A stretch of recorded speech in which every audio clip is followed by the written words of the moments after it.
sejam bem-vindos à nossa aula sobre o sistema operacional Linux. Então, a partir de agora, nós vamos aprender mais sobre esse outro sistema operacional tão conhecido nas provas de concurso, quer dizer, cada vez mais pedido aí nos editais e que a gente tem que entrar sabendo diversos elementos sobre a concepção desse sistema operacional Linux. Bem, a primeira coisa que eu posso te dizer em relação a esse sistema operacional é que, na verdade, o termo Linux se refere ao kernel de um sistema operacional.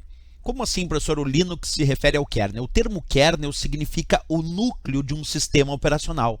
E Linux, na sua essência, é apenas o kernel, apenas o núcleo de um sistema operacional mais completo, de uma distribuição de um sistema operacional.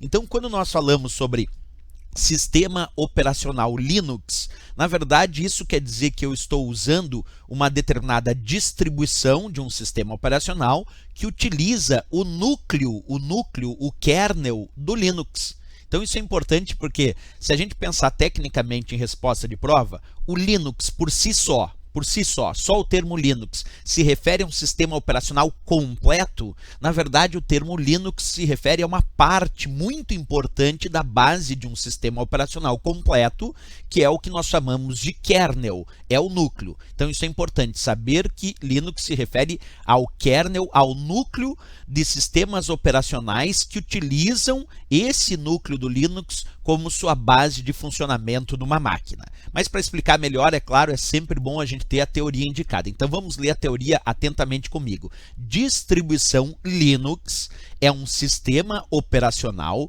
incluindo o kernel Linux, que é o núcleo, e outros softwares de aplicações formando um conjunto. Então, quando eu digo que eu tenho um sistema operacional baseado em Linux, isso quer dizer que ele é um sistema operacional que utiliza o kernel, o núcleo do sistema operacional Linux. E aí tem outros recursos, outras aplicações, outras ferramentas que são usadas para formar todo o conjunto chamado sistema operacional. Para deixar um pouquinho melhor essa ideia, olha essa próxima imagem que eu acabei produzindo para tu entender bem. Vamos imaginar então o kernel como sendo o próprio Linux. Ele é o núcleo do sistema operacional. Mas para que ele possa ser utilizável pelos usuários, é preciso formar o shell.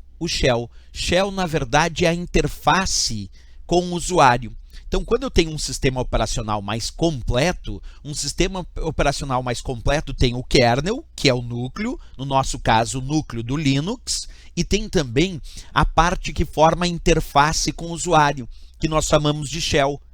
Esse conjunto kernel-núcleo mais o shell, que é a parte que forma a interface com o usuário, é que nós podemos chamar de um sistema operacional completo. Então, quando dizemos que temos uma determinada distribuição Linux, isso indica que nós temos nesta distribuição um núcleo Linux e outros recursos que permitem formar a interface com o usuário, que nós chamamos de shell, além de outras aplicações e recursos que vão sendo implementados. Essa é uma base de entendimento para o início do Linux, certo, pessoal? Ok, na próxima aula nós vamos dar exemplos de distribuições Linux que usam o kernel, que usam o núcleo desse sistema operacional. Sempre lembrando aqui que kernel é o núcleo e shell é a parte que forma a interface entre o usuário, e esses dois é que formam um sistema operacional mais completo. Ok, pessoal? É isso. Na próxima aula continuamos com mais dicas sobre o sistema operacional Linux. Até lá, bons estudos!